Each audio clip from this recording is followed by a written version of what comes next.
Namaste, everyone, and good evening if you're in the United States, other parts of the world. Good morning, good afternoon. If you're on another planet, whatever time it is you're at. So, in this second Anchor Light lecture and meditation, I just want to share a story with you. It's one of those Zen stories, and it's quite interesting. So, in this particular place, it's well known, or the word got out that there's this holy guy, a holy monk, a holy man, is living on the top of the mountain. And so in the village, one guy said, hey, I want to meet this guy. I want to meet this great holy man. And so it was a long journey, hard and long journey, going up the mountain, all the way to the top. And he finally got there. So when he arrived at the house, he saw an old servant inside who greeted him at the door, and this guy said, I want to meet this holy man. I'm here to meet this wise, very wise holy man. The servant said, yes, please, come on in. So the servant brought him in, went to the house. In the meantime, the guy's looking around, waiting, where's this guy? And then he kept looking, and basically, he was following the servant. They kept going. And before you know it, he had been led to the back door and escorted outside. He stopped the servant and says, wait, but I want to see the holy man. The servant said, you already have.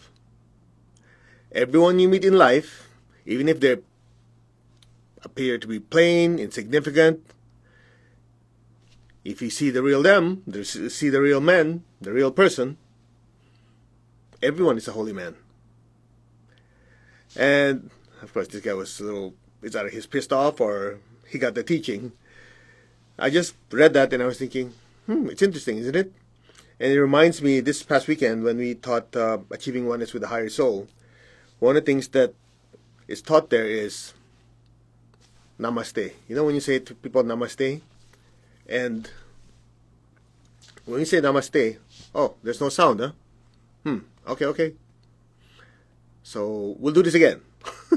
Okay, I apologize. Let me do this again. Now, if you're where are you? If you're on Instagram, you must have clairaudience because you can hear.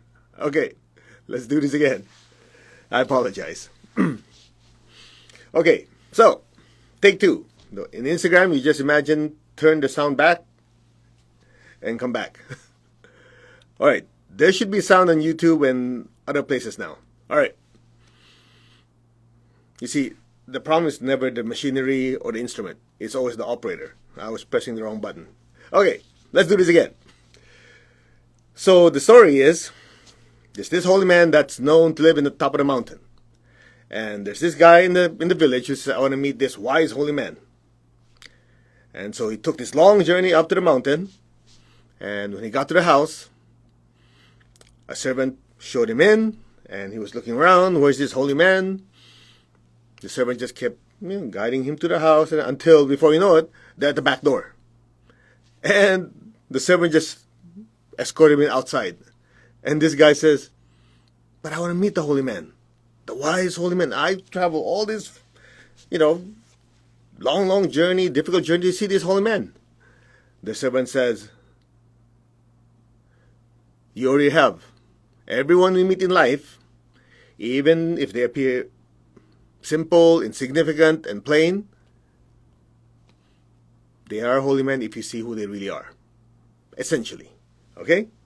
Now, I don't know, people still saying you don't have any sound? This is weird.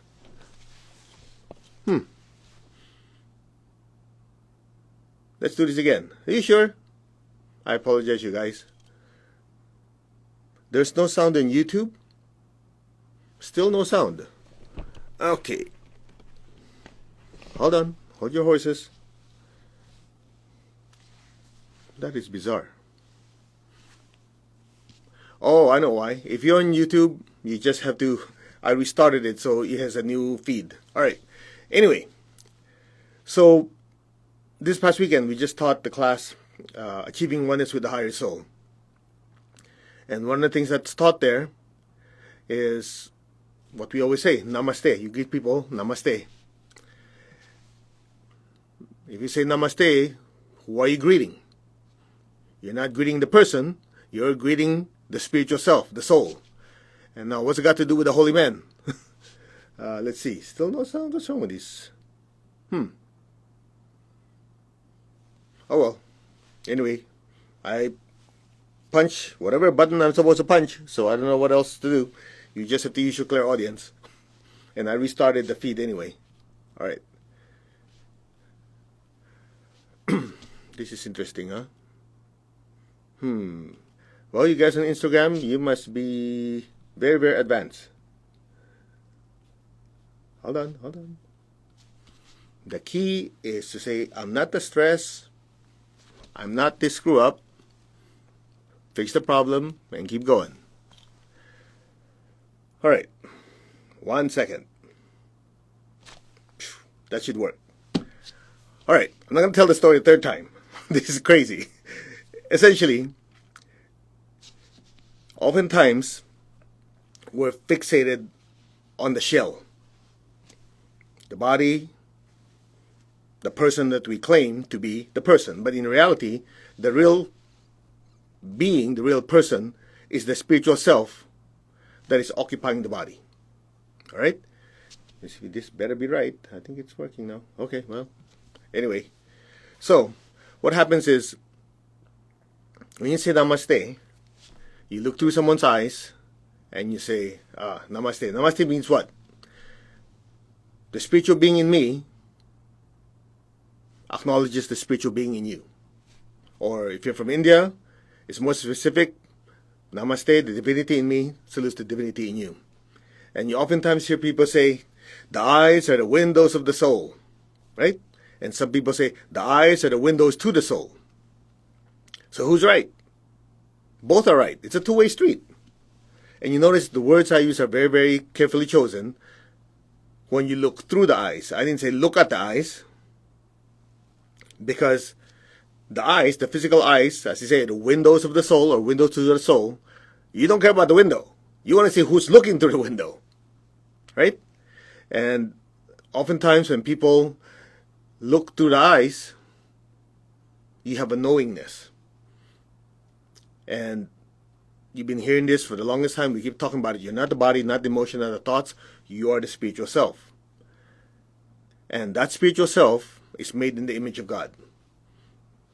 The problem is, they're wearing ugly clothing. In other words, as one teacher says, the body, the emotions, and thoughts are just the garments. And it is the garments that is soiled, not the person wearing it. And oftentimes, if you judge a person by what they're wearing, which is how they look, how they talk, how they smell, how they think, we're fixated on it, not knowing that, hey, maybe this person is nasty to you because the spiritual self, the soul, lost control over the body, the emotion, and thoughts because they went through a certain trauma. So think about it. If somebody went through a difficult childhood and very traumatic lifetime, and they have a different perception of life. And so if you look at that external covering only, and the key word is only, you don't get to really see the real I that is using the body, the emotions, and thoughts.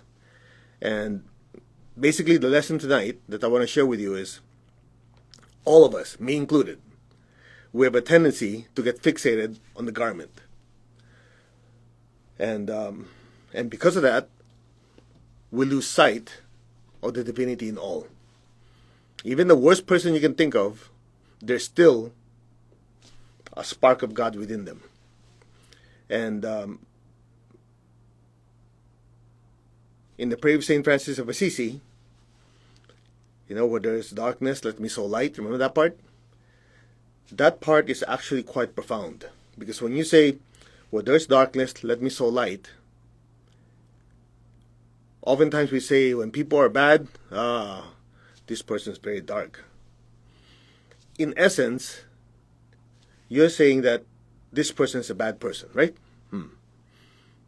But in reality, what happens is there's the absence of spiritual light. That's why they're dark. Let me paint a picture for you. Many years ago, Gosh, this is like 30 years ago. There was someone who owed me money, a relatively big amount. And remember, 30 years ago, I was just a little kid. So I knew this guy's not going to pay. So I thought, I'm going to use this as a learning experience. So I brought with me someone who could see energy. Okay? So we met with this person. I said, hey, you owe me this money, so on. And then I knew he's going to make excuses. But I let him keep going. Oh, really? Oh, okay. And the reason for that you can pay me is because of what? And he kept going and going and going. This went on for maybe 30 minutes. In the end, we walked away with nothing. That's fine. I kind of expected it already, right? So when we got back to the place, the office, the house, whatever, I forgot already. I asked the person, so what did you see? What did you see? What did you see with his aura? What is he lying? And she goes, it's quite interesting. At first, when I look at him, I could see his face, his aura, his crown, his chakras. And then, with each successive lie, because I told her what's going on, she knows. With each successive lie, it's as if the spiritual energy coming down, the light coming down, is being siphoned out. You have a spiritual cord, the spiritual connection, all right? So it's just like somebody's like vacuuming the light out, and the way she describes it is, the face got like dark. Not because somebody put smoke in it. It's just like when you withdraw light, it's, if you have a room and you keep dimming the light, it's like, at first I could see the features of his face, and then later on I could see like, their eyes, but it gets blurry and like dimmer and dimmer until by the time we left, I couldn't see his face. It's like a dark cloud. I go, really? Very interesting. Okay, hear me out here. And many years later, this is some of the crazy stuff I used to do. I'll journal it. Oh, okay, that's what happened. That's why I can tell you the story, even though it's 30 years later. And I remember in one of the classes, I remember my teacher, Grandmaster Chokoksi, was saying, you see, the pineal gland, there's a blue pearl, okay? There's the spiritual particle in the center of your head that's connected to your higher soul. He said, that is where the spiritual light comes through. And when a person has bad intention or does bad things, then the higher self partially withdraws the energy. Keep withdrawing the energy. And of course, when you withdraw the light, what's left is less light. So from the perspective of a person watching, it's getting dimmer and dimmer, or another way to say it, it's getting darker and darker. Okay? And I remember when Messenger was talking about that in class, and I remember that experience, I put the two together. I go, it makes sense. Now, St. Francis says, where there's darkness, let me sow light. It makes sense. When a person is in darkness, it is because there is absence of the light of the soul, the spiritual self. Now, let's put the whole thing together. Remember, the body, the emotions, and thoughts, these are just vehicles of the soul, right? So the soul enters the body, the emotion body, and mental body, and functions in the world. So this spiritual essence within all of us is bringing in guidance, control, and power to regulate the body, the emotions, and thoughts. Make sense? So that is the light that is interpenetrating our different bodies. So when that light is fully in the body, the spiritual self is in control. You're controlling the movements, you're controlling the emotions, you're controlling the thoughts. So there's this constant battle between light and darkness. The problem is, you can't say to the public what I just told you. They're going to go, what? So they have to build an enemy outside. Oh, there's this guy from the dark forces. They tempt you to do. We don't need extra help. We do pretty darn good job screwing our lives by ourselves. And the way it's done is, whenever the spiritual self, the soul, lose control, and allow the body to have its greed, the emotions to have obsessive desires, the thoughts to have bad thoughts toward other people, and if we choose that, what happens? The spiritual self, the higher soul, withdraws its energy. So it's just like When one increases, the other one decreases. So when the spiritual light is a lot, the darkness is not there. It's just like if the room is dark, you shine light. The more light, the less dark. But as you dim the light, so you pull the light out, you don't have to put darkness in. It's the result of having less light. Am I making sense? So when a person is in darkness, that is because there's the absence of spiritual light. And that darkness is what the Judeo-Christian tradition call sin, which is essentially the ignorance of one's true nature. I hope I didn't over-explain that. And it just made me think about it when I saw that Zen story oftentimes we judge people by how we interact with them, not realizing that, hey, the true self is a being of light on an earthly journey. And that earthly journey involves learning, hear me out, learning to control the body, the emotions, and the thoughts. And when the spiritual self is maneuvering this, and sometimes it controls, sometimes it loses control. When the spiritual self is losing control, there's less spiritual light in the body, the emotions, and thoughts. So if you look at someone who's a serial killer or a really bad criminal, in their case, I remember what my teacher used to say. He said, in their case, at some point, there's so little spiritual light. The only thing controlling them is their greed and all their lower tendencies and whatever else they want. Make sense? And when we do our meditation, we might not be able to reach everyone individually, but during meditation, as you bless people with light, with love, with joy and happiness and so on, you are actually pouring light into them. Now, does it work right away? It depends. So the key is to understand there's the higher nature and the lower nature within us. The lower nature are the tendencies of the body, the emotions, the thoughts, the chakras. That's basically the sum total of the lower nature. The higher nature is the essence of the spiritual self coming in through the crown and trying to regulate them. So as the energy of the higher self goes in more, the darkness decreases, manifesting as goodness. When that light decreases or partially withdraws, then the darkness increases, or the absence of light, or the tendencies of wanting more money. Even though to do it, you have to hurt people. For example, greed, right?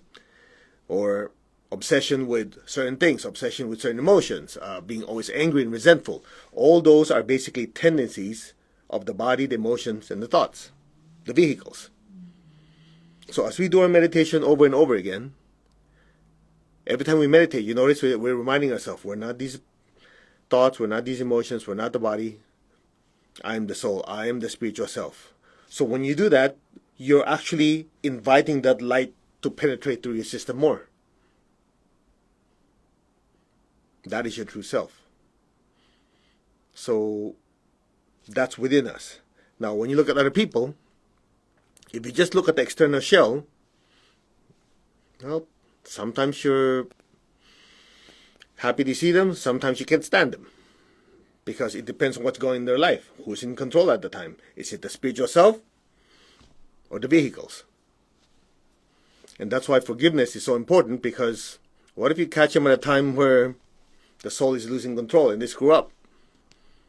Just imagine 99% of the time you do good. That 1% you screw up and someone happened to be there interacting with you and they judge that 1% to be the real you. How fair is that? So it's just something to think about.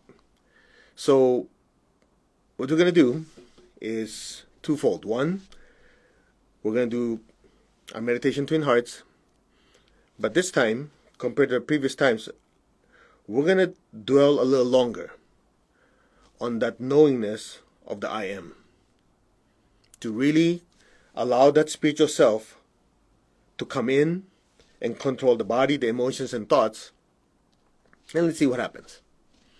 And the second part is, we'll Think of people who are quote-unquote in darkness, or having challenges in their life, or ignorance of who they are, and that's why their life is such a mess, and we'll share that spiritual light.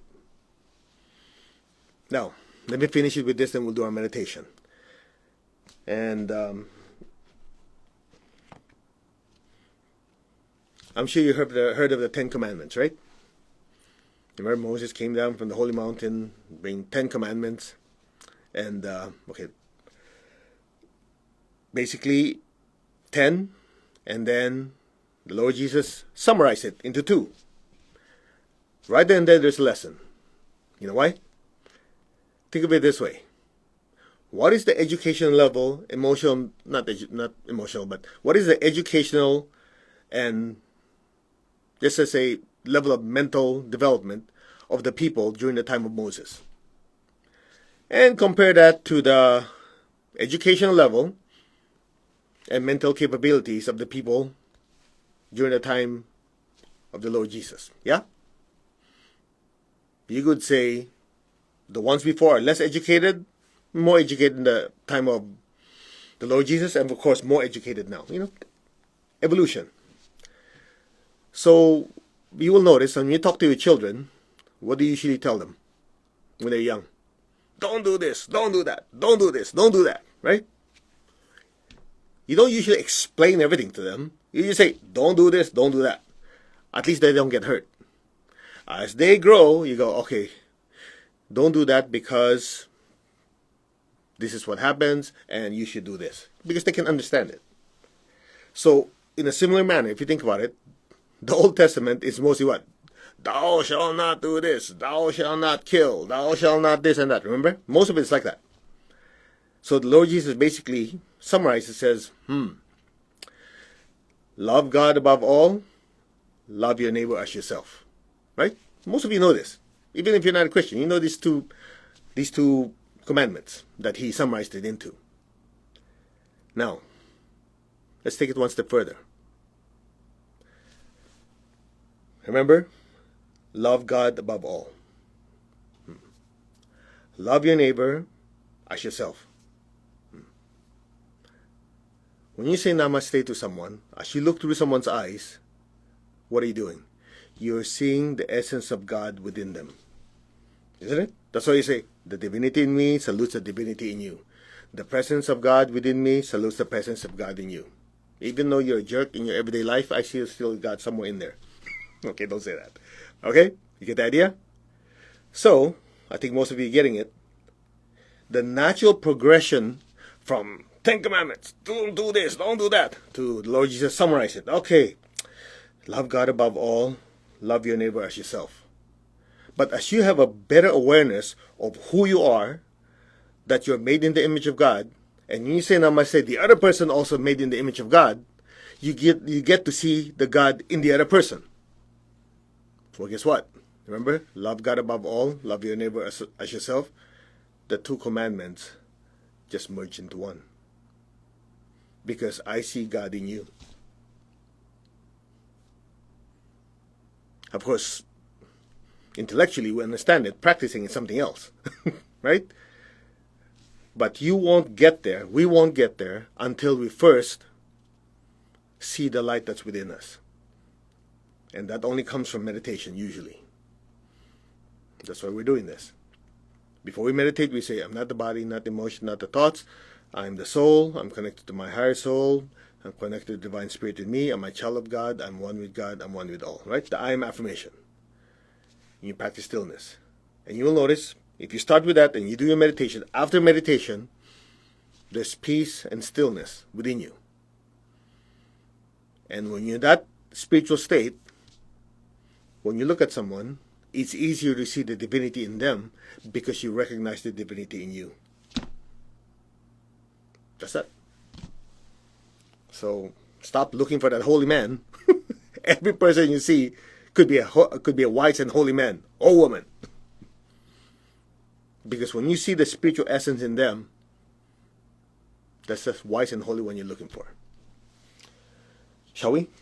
To the Divine Supreme God, Divine Father, Mother, we humbly ask for your blessings to all the spiritual elders, holy masters, saints, archangels, holy angels, and spiritual helpers, Personally, to my teacher, Master Chokoksi Mahagujumeni, thank you for your immense blessings. In full faith, so be it. All right. You guys ready? I don't know what I'm rolling my sleeves. We're not doing anything physical. Okay, put your hand like this. Gently tap your crown. Now, the reason I have you tap your crown, this is the entryway of spiritual energy. So when you tap it, it's easier to put your attention there. Okay? Okay, close your eyes. Put your gentle attention on your crown. I am that. I'm not the body. I'm not the emotions. I'm not the thoughts. I am the soul. I am a spiritual being of divine intelligence, divine love, and divine power. I am that. The soul, the spiritual self. Now just be still. I am connected in one to my higher soul. I am that. The higher soul, the Atma. I am connected in one to the divine spirit in me. I am a child of God. I'm one with God. I'm one with all. There is only oneness. Now just be still. Just listen. You're not the body. You're not the emotion. You're not the thoughts. You are the soul. You are a spiritual being of divine intelligence, divine love, and divine power. That is your true nature. You, the soul, are one and connected to your higher soul. You are connected in one to the divine spirit in you. You are a child of God. You are one with God. You are one with all. We are one. Be still. Allow your awareness to just drift above your head on its own towards the ceiling. Just let it drift. You are the spiritual self.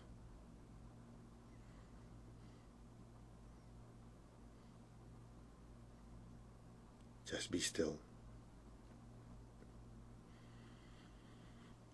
So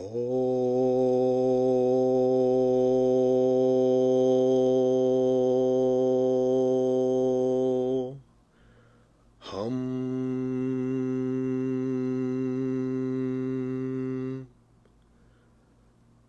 So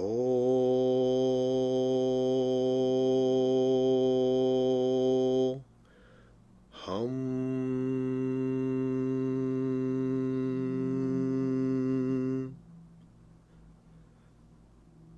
So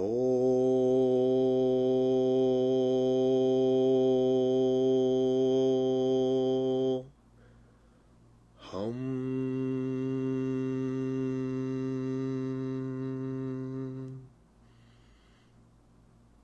It's Sanskrit for I am that.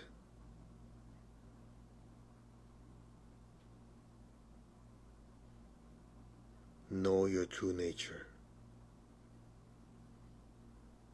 A being of pure energy and spiritual light.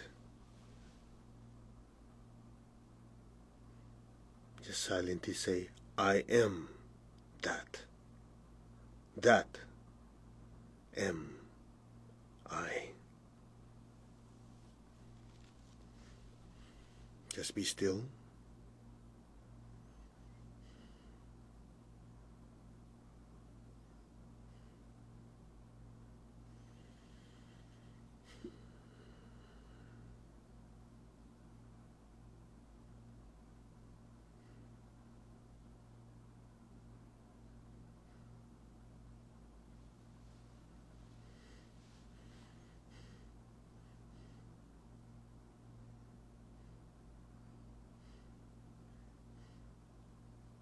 Let's take it even higher.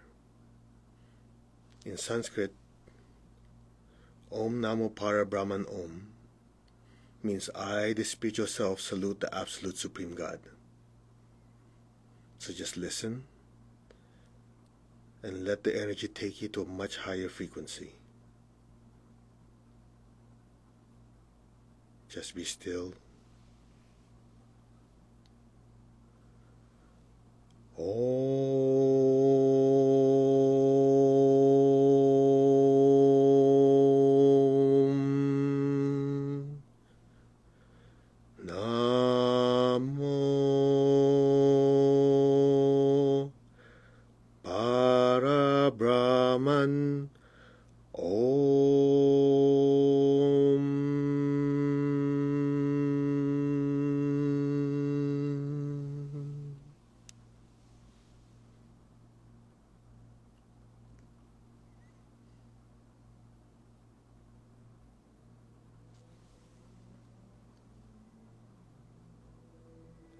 Om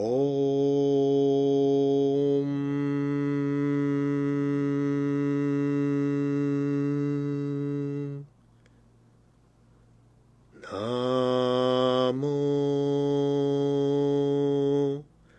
Parabrahman Om.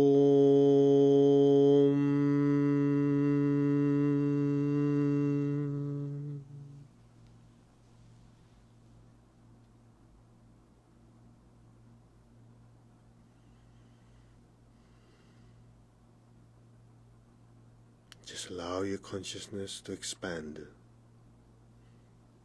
to become one with the universe. Let's take it even higher.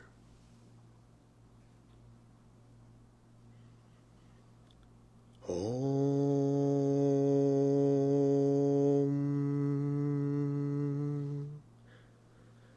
Namo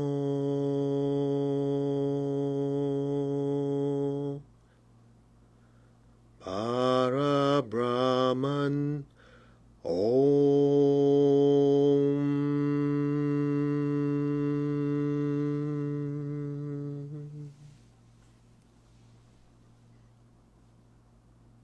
Let go, let go. Be one with God and one with all. Now.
Let go.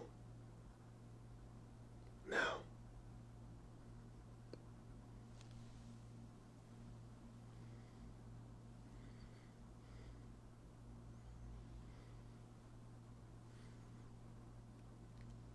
Higher frequency. Higher frequency. Higher frequency. Higher, higher, higher, higher frequency, higher frequency, higher frequency. Go.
Gently,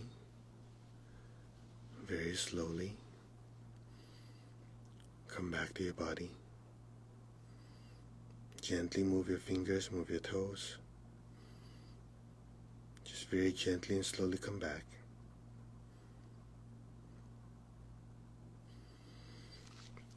Raise your hands in blessing. We'll release the excess energy first. Just picture all the people you love in front of you. Fill them with golden light. May all of them be blessed with good health, with happiness, with prosperity, and spirituality. So be it. May all be blessed with peace, love, and happiness. So be it. Now be aware of your feet and the base of your spine. Project golden light going down. Let our beloved Mother Earth be blessed with divine light, divine love, and divine power.